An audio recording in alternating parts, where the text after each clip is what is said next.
Forgot to open the camera. How silly of me. Hi, everybody. It's Michaela Union here. I'm doing a live just so I can quickly update you on some things here and just showcase the gorgeous weather we are now enjoying. I can't believe this. It's gone from, 106 a week ago to today. The high is going to be 84. And if you listen carefully, you can hear one of our 8 doves that we now have. They're eating us out of house and home. Not cheap either to buy the food for the doves. Anyway, we've got 8. So you can hear them and you can see the puppies lounging in the gorgeous weather, not dying like they were.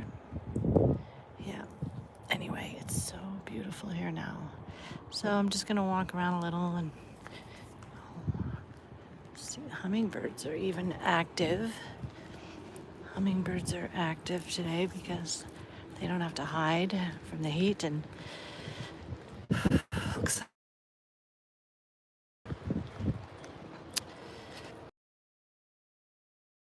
somebody's on. I see you, but I don't know who it is because I can't see who it is from my phone unless maybe I can make the chats visible.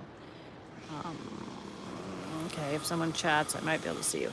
But the more important thing is I'm just showing you around how beautiful it is today. So this weather will keep up for about a week and a half, and then it's going to go back up to 90, supposedly. But then we'll come back down because I do think God is going to let us have fall. Oh, and here's the latest addition. There's actually 2 more cats in my son and his wife. They're living in our RV here with Grayson, our grandson. But Jinxie has graduated to being an indoor-outdoor kitty. She's still sticking right by the doors to the roll-up. But I wanted to show you specifically what we're doing in here. So the clean room is completely finished. And I'm going to put an icon of the Holy Face, not made by hands, up above the door. But I didn't see Tom over here. So Tom is putting up trim on these gorgeous 8-foot alder doors. He's putting up this Pecky cedar that we had laying around that I saved. I save everything here to turn it into art. Hi, Tom. Hello. Art or furniture. So we're putting these as trim around the huge alder doors into the center. He put up a wagon wheel the other day that I found at a garage sale. And there's Jinxie again. She wants to play with the doggies, but Rowdy couldn't care less. Anyway, so we're putting up this Pecky cedar trim, and, it was all weathered and beat up from the fence that had been here for 30 years. And Tom is just stripping a very thin layer off, so you still get the gray and the red color that actually match the doors perfectly. And he'll put header up there. We really need to sell this bandsaw. Anybody want to buy a bandsaw? Here he goes with another one. Ooh, look at all the holes in that one. That's called Pecky. Oh, that's going to go on the top. Yeah, putting the peckiest ones up above really makes it look like a header. Wow. I'm so excited. See, I get these ideas, and they're not from me. You could make it go out a little further if you want to give it more dynamic, artistic value. Just have to make them all the same. Yeah, I really like that. And then are you going to make them meet together in the exact middle by trimming it? I think that would look best. Yeah, you got to take a couple inches off this end. Yeah, just your pencil. Or let me back up and see. Well, once you decide on, maybe it's a little too far. Go back a couple inches on that left edge, please. Keep going. I'd say right there. Yeah, it gives it a nice look. I don't know. Well, what happens if you go back all the way to where it's flush with the outer one and we don't have it sticking over? Ooh, I wish my audience on this YouTube live could tell me. I actually think that is the best because you match the bottom edge to where it starts to be straight with the edge and then only the detail sticks out. Yeah, that looks the prettiest. It has symmetry. See, I don't know why. I have no idea what I'm doing, but I'm sitting here and I'll look at something. I guess it's called having some kind of an artistic eye. My friend Vladka, who used to work in mental health with me, always told me I had the soul of an artist. So does Tom. And so look, he also built this fantastic new workbench in the wood shop. So this will be just a wood shop now, and it'll be used to make the icon boards, and everything else for icons will take place in the clean room. And then Tom can also do his own stuff in here, projects. He can make furniture, whatever he wants. And I'm sure we'll find a lot more uses for this gorgeous Pecky cedar. Okay, so my mood is a lot better since the weather seems to be going back to something decent. Just to show you guys, the art studio still exists here. We've got to get the lights fixed. The lights. And we left room for the forklift to be able to come back here, so when we want to offload stuff to sell or give away, like that cool luggage bench, which is an antique, and my grandmother's Duncan Fife dining room table. Although I hope we'll have dinners here soon that we can use a table for. Anyway, the encaustic art tables back here. I'm going to try to do something with this printout of a photo of Father Seraphim Rose. Oh, there's two people up. Hi, everybody. And then this, I wanted to turn it into shelves. Oops, it's not open. For the gift shop, where we could put, jewelry to sell, or candles, icons, things like that. But I don't know. And then this is my husband's setup for making our colloidal silver, which we love to give to people and share. So we're hoping we can do more of that. Oh, these are the crosses Tom made for me. I was going to spray paint them or paint them. We were going to try to get a permit to do cross procession downtown Sonora for the feast, the new calendar feast of the Exaltation of the Cross, which is tomorrow. But my priest, Father Peter, said, let's focus on getting our church into the Christmas parade with the float. So I'm supposed to help with that. And on other news, I am going to be helping, I think, well, maybe I'll announce that later. Yeah, because I don't want to say something I'm going to do and then end up not doing it. I have so many things on my plate, including today, I need to begin, it's kind of a mess in here, but I have to begin the process of making our, let's see if I have this file still up. I have to make the borders on all of our icon images wider. Have to make the borders wider. So I'll show you that when it loads up. Oh, maybe here it is. So, when we've made icons in the past, we just stuck with the aspect ratio of what we had. So this is St. Michael the Archangel, where we have an order from the Awakenings bookstore in Felton, where Father Luke Dingman still lives as Hieroschema monk Ephraim. And he was tonsured by Abbot Paisios, who came all the way up from St. Anthony Monastery earlier in the spring, and he's hanging in there. So I have to make this brown border bigger, a lot bigger, because when the beveling of the icon occurs after other steps in the process, my husband keeps telling me not to discuss the process, keep something private.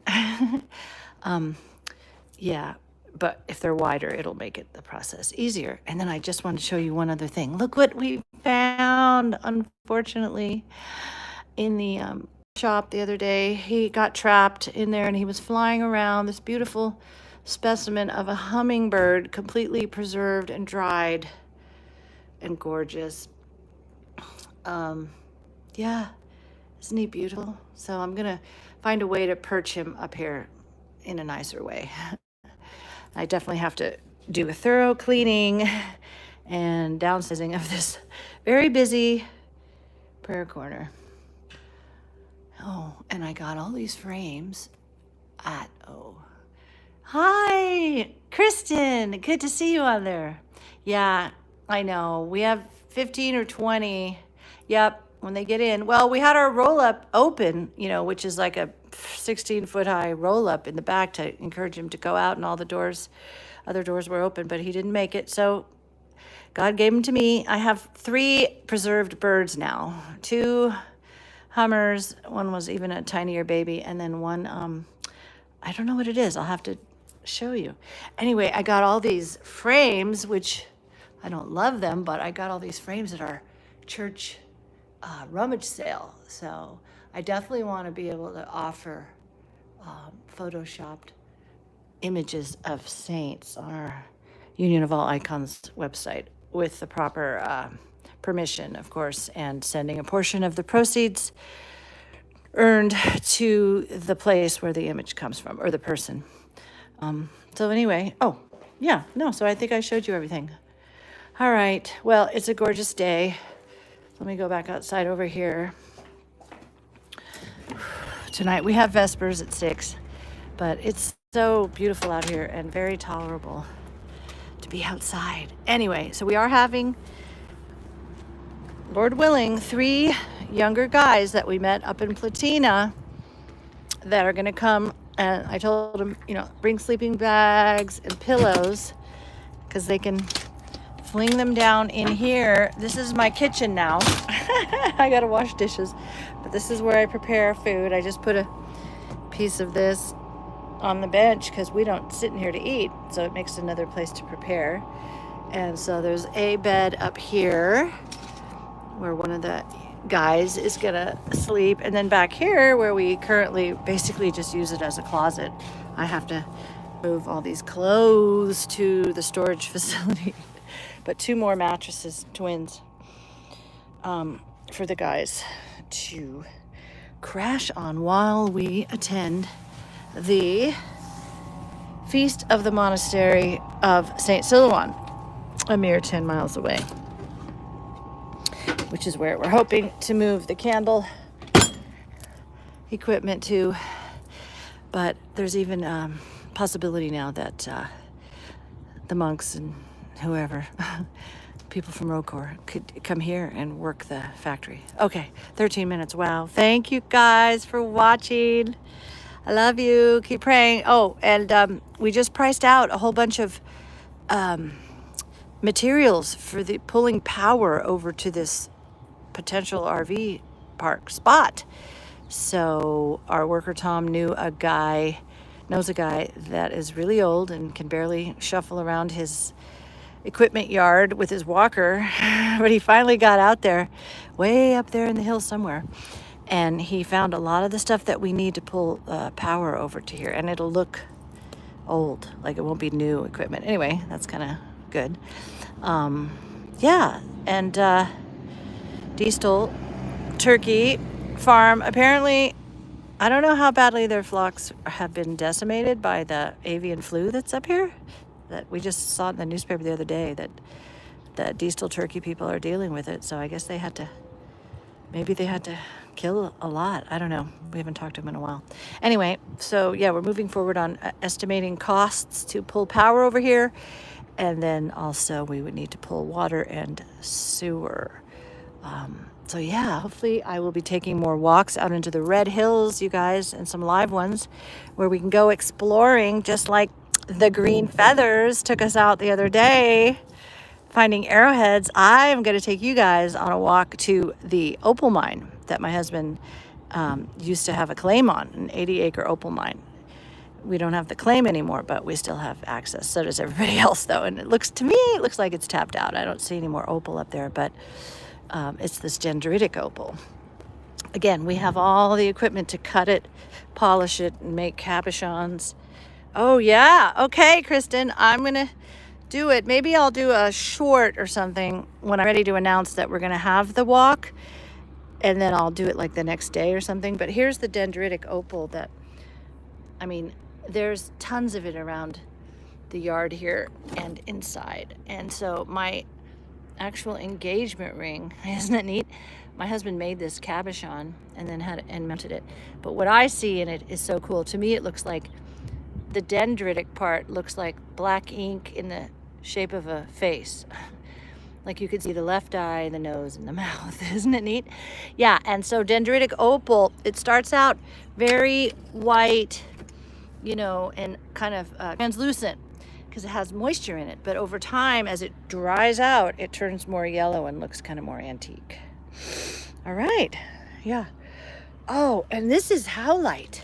So apparently this stuff is used to make fake turquoise. Like you can dye it blue and stuff. So after it's cut and, you know, made into stones, it's dyed blue to make turquoise, to make something that looks like turquoise. And then all these other rocks here were gathered by my husband and his son a long time ago, and we're planning on using them either in like a patio area right here along the front, or maybe over there for walkways or something in the little RV park. We really have to work on figuring out what kind of trees we can plant and create a watering system for trees that are drought hardy, because they won't be like this. But we might get mulberry trees because apparently they grow pretty quick, they give good shade, and people like to eat the fruit. Mulberries. And there, oh yeah, so there's the doves. Look at those. They're so cute. I'm trying to get them to make friends with me. I want to be like St. John of Shanghai and San Francisco, and I think St. Seraphim of Saraf maybe had a bird friend too. So far they haven't trusted me enough to come down. Anyway, oh, these little olive trees here, you can see what it looks like when they're not on a watering drip system. They just look like shrubs. Shrubbery! It's the shrubbery! Oh, I used to love Monty Python. Anyway, those will probably come out because we're going to make our road here 10 feet wider. Yeah, the only real drawback about staying here in your RV or a cell or a tiny home or a manufactured home or whatever it ends up being is it's kind of noisy during the day. But that's the beauty of the industrial park. The thing that I'm learning, though, is it's so isolated out here. It really is like, I don't know, it's not like a monastery, but I mean, you can really live an ascetic life cut off from the world here. It's kind of cool. Maybe more people should get property in industrial parks. Well, at least if they're rural, because we could grow food over there too. Someday, Lord willing. Alrighty, I thank you guys so much for watching, and I will buzz off for now and go back to my prayer rule. Gotta do my Jesus prayer now. And then work on the icon borders. Okay, pray for me, because I always avoid doing what I'm supposed to do. Oh, it's so hard for me. It's like pulling teeth to do something. And I have to get back to editing my book after my new friend who's a nun said it needs to be out there. So we'll see. Okay. Love you guys. Take care. Bye. God bless everyone. And anyone wants to come for the Feast of St. Silouan, you know, we can always make more room with sleeping bags and pillows, even inside the shop, like in the library gift shop area. There's a couch. There's one twin bed. There's nice, comfortable, deeply carpeted a rug, you know, nice thick rug. So we could hold at least 2 or 3 more or 4 more people. Okay. God bless everyone and goodbye.